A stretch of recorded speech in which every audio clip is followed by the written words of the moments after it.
Assalamualaikum warahmatullahi wabarakatuh. Kami dari kelompok satu yang beranggotakan 5 anggota.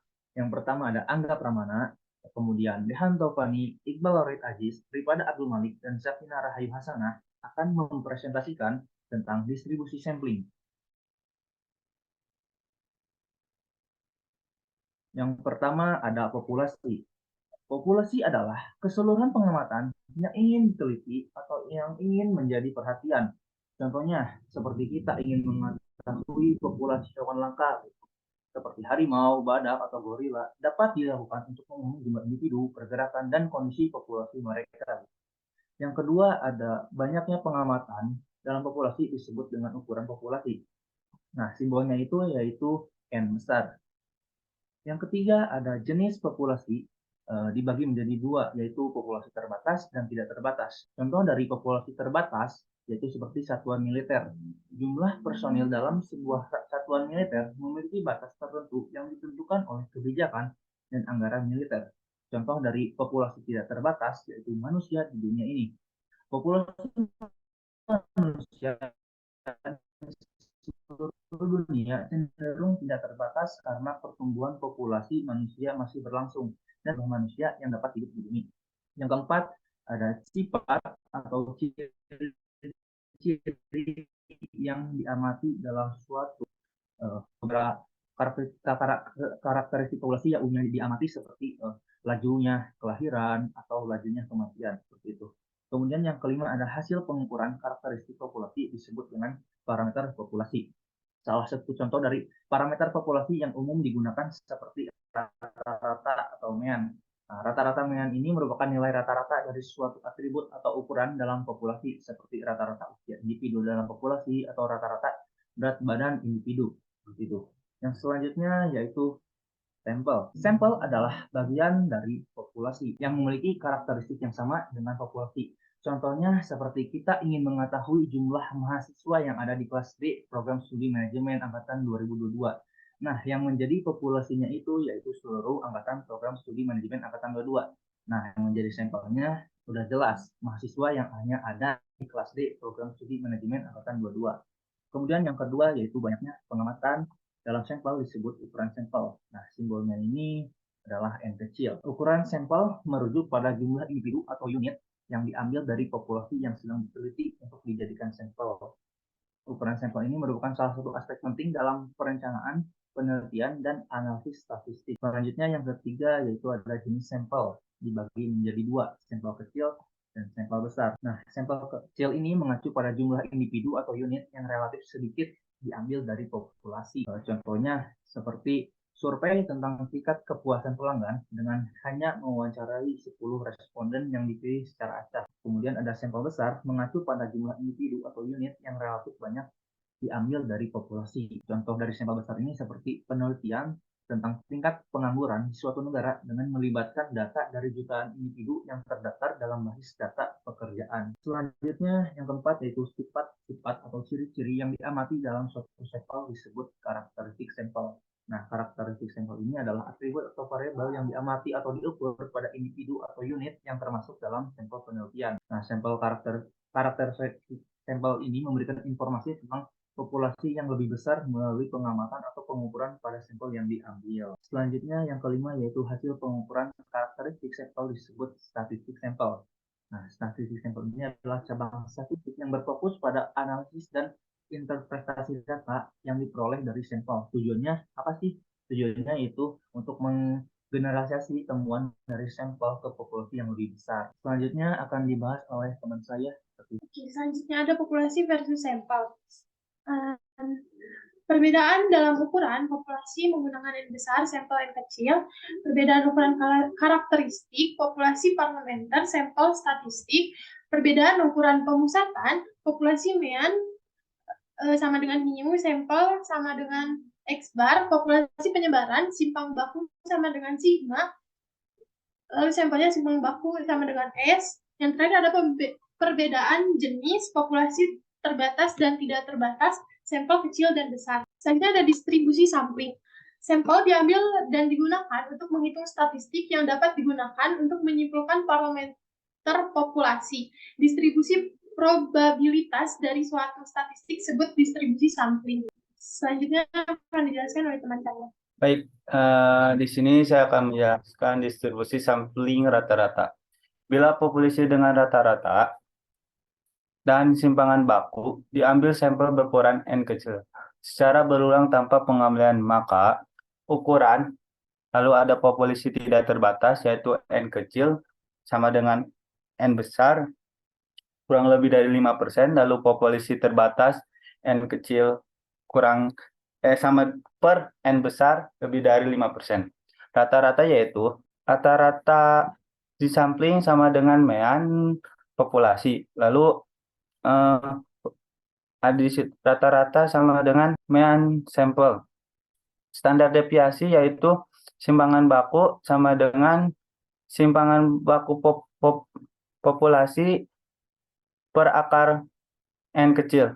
Lalu populasi terbatas, simpangan baku sama dengan simpangan baku populasi per akar N kecil, akar N besar kurang N kecil per N besar kurang min 1. Lalu nilai baku yaitu Z X bar dikurangi mean sama per simpangan baku. Lalu yang populasi terbatas yaitu Z X bar dikurangi rata-rata per simpangan baku. Lalu selanjutnya akan dibacakan oleh teman saya. Selanjutnya ada contoh soal dari materi sebelumnya. Dari soal ini dapat kita ketahui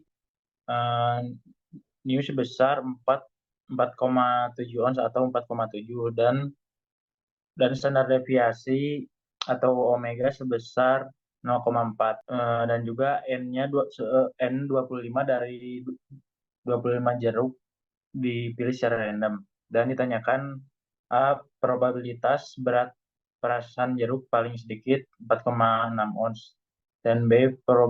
Probabilitas berat perasan jeruk paling banyak 4,9 ons. Jawaban yang A pertama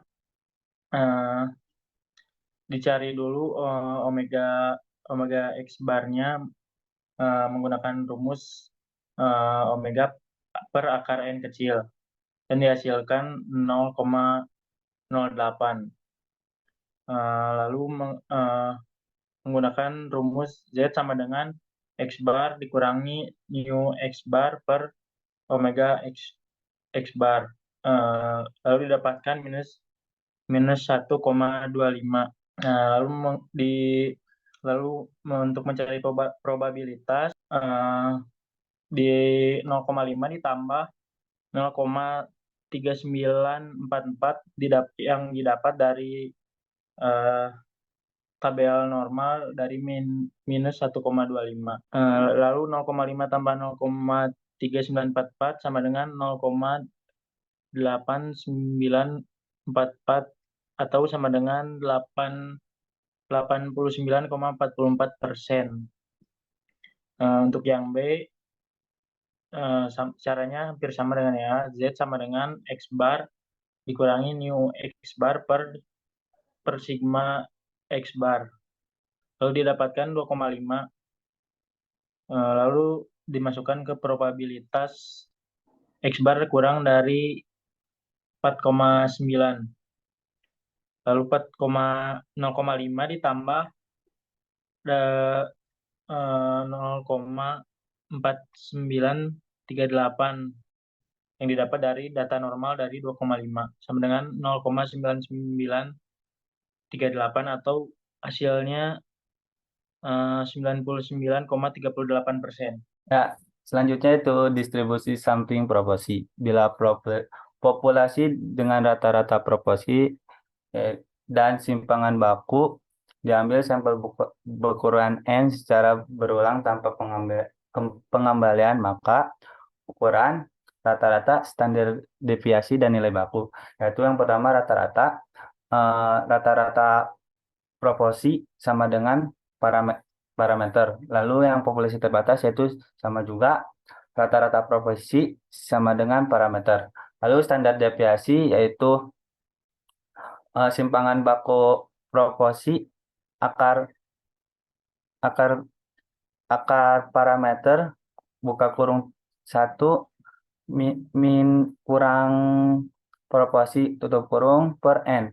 Lalu yang populasi terbatas yaitu simpangan baku proporsi akar P kurung buka 1 min P per N kecil.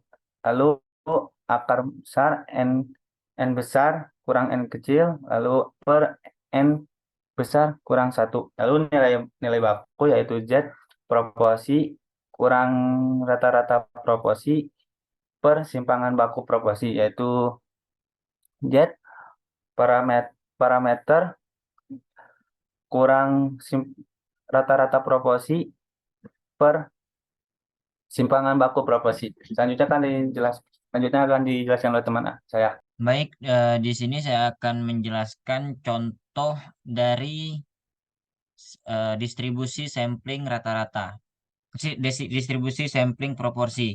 Yang dimana contohnya yaitu menurut Biro Sensus 85,1% penduduk dewasa Arizona telah menyelesaikan sekolah menengah. Berapa peluang bahwa tidak lebih dari 80% orang dalam sampel acak sederhana dari 200 orang dewasa penduduk Arizona telah tamat SMA. Nah, di sini dalam penyelesaiannya, yaitu bahwa yang kita ketahui pertama, yaitu dari sampelnya dulu.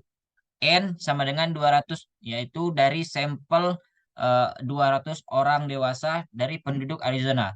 Sedangkan untuk P, yaitu proporsinya itu terdapat 85,1%. Atau dirubah ke desimal sama dengan 0,851. Dan juga untuk nilai N besarnya, karena tidak terdapat di soal, maka itu tidak terbatas. Dan juga pertanyaannya yaitu untuk peluang bahwa tidak lebih dari 80%. Nah, maka untuk penjabarannya atau penyelesaiannya yaitu dengan rumus sigma P sama dengan akar proporsi buka kurung 1 min P tutup kurung per N kecil. Sama dengan untuk P-nya sendiri yaitu akar 0,851 buka kurung 1 dikurang 0,851 tutup kurung per 200. Sama dengan akar 0,0006335. Jika dirubah menjadi 0,025. Setelah mencari sigma P topinya, maka kita harus mencari nilai Z-nya. Yaitu dengan rumus Z sama dengan P min mu P topi sama dengan per sigma P topi. Sama dengan yaitu P-nya 0,80 min 0,851 per 0,025. Sama dengan min 2,04. Jika kita lihat dari tabel distribusi normal, bahwa min 2,04 itu adalah 0,0217. Untuk mencari peluang bahwa tidak lebih dari 80% orang dari sampel yang diambil secara acak, yaitu dari 200 dewasa penduduk Arizona yang telah tamat SMA, yaitu dengan rumus P buka kurung P kurang tidak lebih dari 80% sama dengan 0,5 dikurang 0,217 sama dengan 0,4783. Maka untuk hasilnya, jadi peluang yang didapatkan bahwa tidak lebih dari 80% orang dalam sampel acak sederhana dari 200 orang dewasa penduduk Arizona yang telah tamat sebanyak 47,83%. Mungkin sekian dari kami, sekian dari presentasi kami tentang distribusi sampling. Jika ada perkataan ataupun perilaku yang kami perbuat dalam presentasi ini menyinggung ataupun ada kendala permasalahan dalam penjabaran kami mohon maaf. Kepada Allah kami mohon ampun. Sekian dari kami. Wabillahi taufiq wal hidayah. Wassalamualaikum warahmatullahi wabarakatuh.